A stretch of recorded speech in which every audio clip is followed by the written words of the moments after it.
I'm literally shaking right now because I just had a man approach me in a parking lot, and he was probably 30 feet from me when he said, "Excuse me, ma'am." And I turned around and I literally yelled at him and I said, "Do not approach me." Are you sure about that? He started cussing and yelling like, what's your problem? Woman, am I right? We've explored a lot of dumb shit on this channel. But this time, folks, I might have found the queen of them all. The queen to rule them all. I mean, the first clip looked pretty bad, but maybe there's a logical reason for that. Maybe there's a reason why she was in distraught and literally shaking. Let's find out. I'm literally shaking right now because I just had a man approach me in a parking lot, and it went fine. And I'm going to tell you why it went fine and how to address it, because it was in a book I read and this is how you're supposed to address it, but it scared me. I'm literally shaking. So this guy, I am alone with my son, by myself. Alright folks, you heard it here first. She was alone, by herself, with her son. It's just like when I'm sitting at university, by myself, completely alone, surrounded by 200 other students, but I'm completely alone. Please, make your story consistent, lady.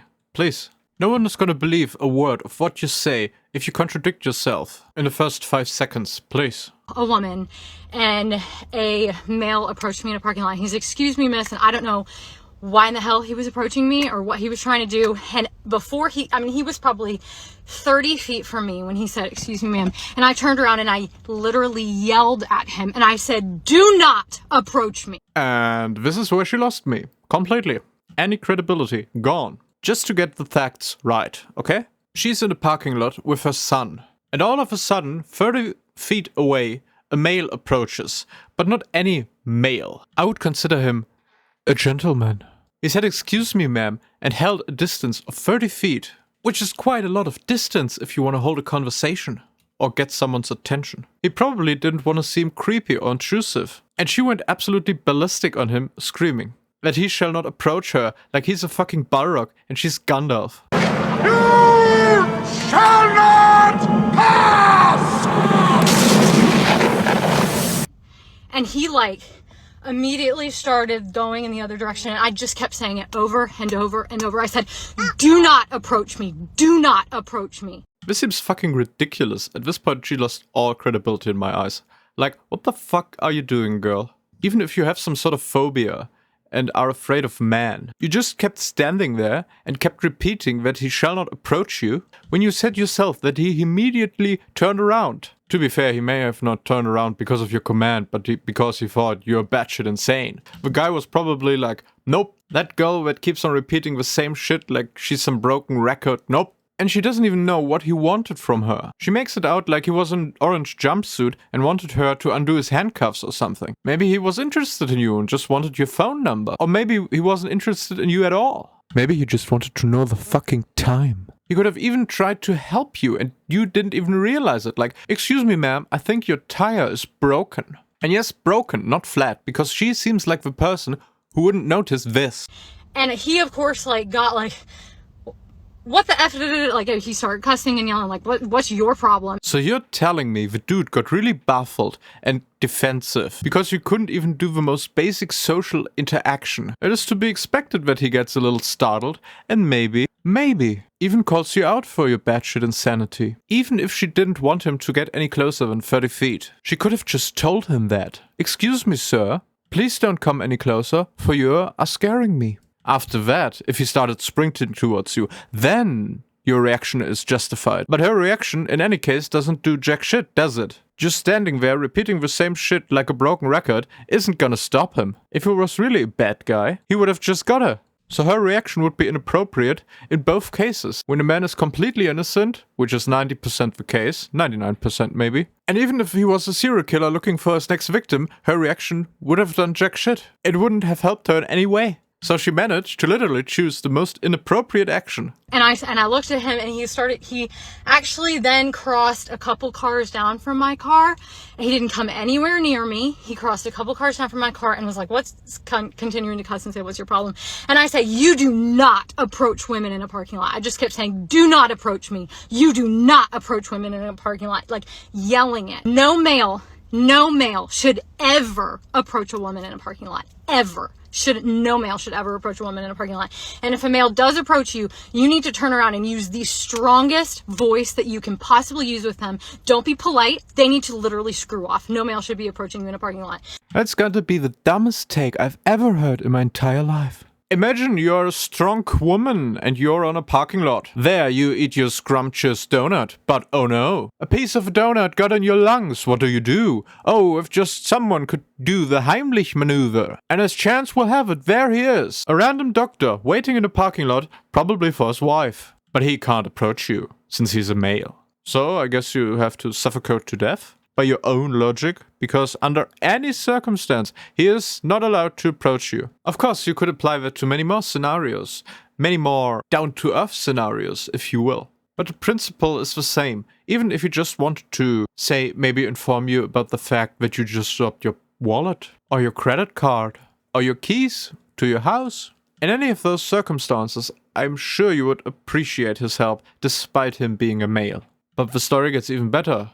Even after a period of reflecting, she doubles down on her terrible take. In another post found on her TikTok. He approached me today in a parking lot while I was alone with my son, bent over trying to put him in his car seat. And I'm getting a lot of comments like this one, that how I responded to protect me and my son in that situation was over the top. She still thinks her going off like a fire alarm would have helped the situation, or her in any way. Other people are saying he could have just been trying to help, or that someone that says, "Excuse me, ma'am," isn't a criminal. So let me ask you this.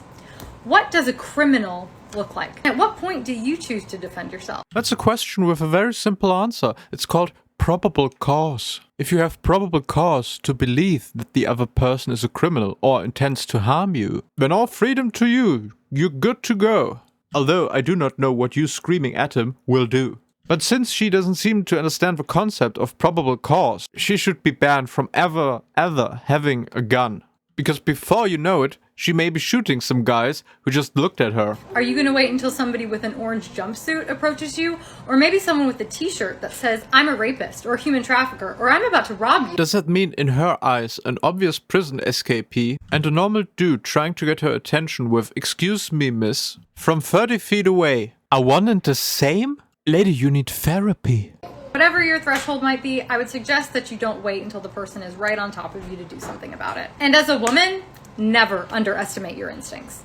Sorry guys, my male instincts are telling me to vomit. I don't know how I ended up with 50,000 new friends, but I am so happy that all of you guys are here. Thank you from the bottom of my heart. So was it all an act? Did she do it for clout? For cheap internet fame generated by hate? We can only speculate, but look at this. Wow, I failed to provide some very much needed context in my last video, so we are going to get right on that. Because you guys just think I scream at guys in parking lots for fun, and that is not the case. This situation has never happened to me before, and I really hope it never happens again. So first of all, we were in a mall parking lot that was completely dead. I don't know what it is about the mall in the middle of the day, but there was nobody there. Now that's a stinky lie. Your Honor, may I point to Exhibit A? We can clearly see at this point, she's just making shit up to look better and to justify herself. There are plenty cars in this parking lot. Second, this was the sketchiest looking guy I have ever seen in my entire life, and I think he was trying to ask me for money because then he proceeded to walk down the rest of the parking lot looking for people to ask. So what if he was asking you for money? Is every person asking you for money in your eyes a sketchy person?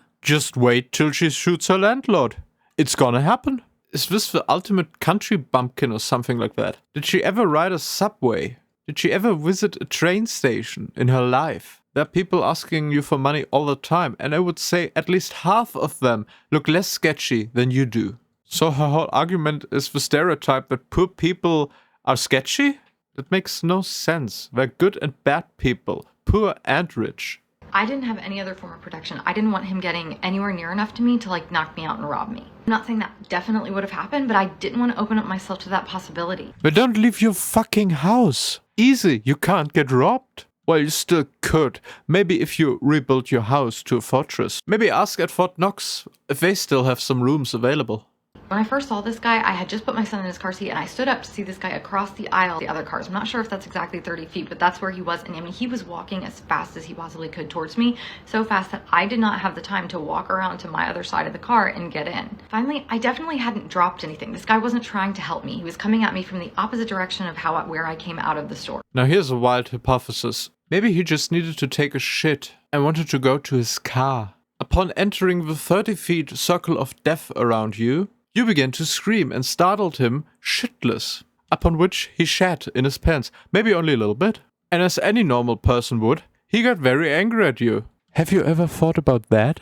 In general, I am not a super paranoid person. I don't scare easily. Are you sure about that? My husband has actually had to tell me, you need to take a little bit more precautions because there are bad people in this world. Honey, there are a lot of bad people in this world, and if you scream like a banshee at every man you meet, you're gonna get shot one day. Please. So for me to be in a situation like this that legitimately scared me, it wasn't a good situation. I did what I needed to do to protect myself and my son, and if that was an overreaction, then so be it. I would rather overreact in the moment and absolutely nothing happen than open myself up to the possibility of something happening. And again, I really hope this never happens again. I like talking to people in public. I'm generally pretty friendly to people in public, but this was not that. I think we can all agree that you were not very friendly in that interaction. And I think we can all agree on that she generally believes this shit. And she even tries to promote her shitty book she talked about in the first clip. Gotta do something if you gain infamy. If you want to learn why it's important to trust your intuition as a mother, or if you just want to learn how to protect yourself and your kids, this is the book that you need to read. Protecting a Gift by Gavin de Becker. She just killed off any future sales of that book. Congratulations, author. But you deserve it for attracting such a fan base and supporting Karen in her grand illusions. But every man out there is out to get her. So this book delves into safety skills for children outside the home, warning signs of SA, how to screen babysitters and choose schools, strategies for keeping teenagers safe from violence. Your child is gonna have one hell of a school time. When in a couple of years the clips of your behavior resurfaces, and everyone knows that kid as the one with a crazy mom. And he's gonna hate you for it. Gavin de Becker is a security specialist, and his company specializes in threat assessment for White House officials and members of Congress and people of that level, celebrities. So why are you applying a level of safety the President of the United States would require to yourself? Sure, if the President has a 30-feet perimeter, that's understandable. Any random dude coming up there gets either shot or tackled down. Sure. But here's a very important fact. You're not the fucking President. Therefore, you don't need his level of protection. And if you insist on a 30-feet radius perimeter around you, you can't leave the house. You don't have a police escort every time you hit the road. But this book is so amazing. It really helps you learn how to protect your child without creating a sense of fear within your child. I think you blowing a normal situation out of proportion is creating a sense of fear. Because that child is gonna think every man approaching is danger. Because his mother went batshit ballistic on him. Some of the other questions that this book answers are, how can I know my babysitter won't turn out to be someone that harms my child? This book seems more like a WikiHow article. And that's not a good sign. What should I ask a healthcare professional or a childcare professional when I interview them? What's the best way to prepare my child for walking to school alone?